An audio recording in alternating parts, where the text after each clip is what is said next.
If you're experiencing server timeout issues in Elden Ring, follow these simple steps to troubleshoot and resolve the problem. This guide will help you get back into the game quickly. Step 1. Check server status. Visit the official Elden Ring website or social media channels to check if the servers are down for maintenance or experiencing issues. If the servers are down, you will need to wait until they are back online. Step 2. Restart your game.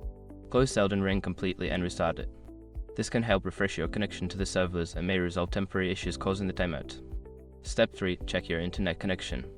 Ensure that your internet connection is stable. You can do this by running a speed test or trying to connect to other online services. If your connection is weak, consider resetting your router or switching to a Wi-Fi connection. Step 4. Update the game. Make sure that your game is updated to the latest version. Check for any available updates on your gaming platform and install them, as updates often include fixes for connectivity issues.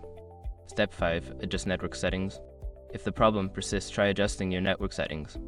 This can include changing your DNS settings to a public DNS like Google 8.8, 8.8, or flushing your DNS cache. You can also try pause forwarding for the game to improve connectivity. By following these steps, you should be able to resolve the server timeout issue and enjoy your gaming experience. If problems continue, consider reaching out to customer support for further assistance.